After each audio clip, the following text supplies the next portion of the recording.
Hindi nanggagaling sa iyong puso ang iyong paghihingi ng sorry.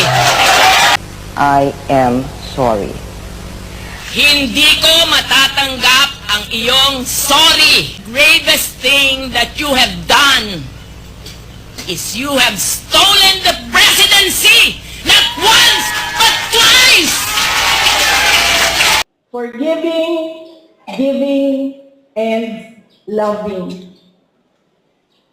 Lagi ko pong sinasabi na depende po yan sa tao.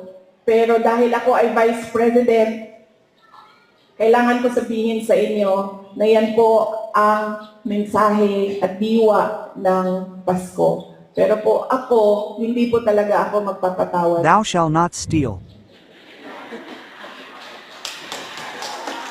Pero kailangan ko sabihin sa inyo na ang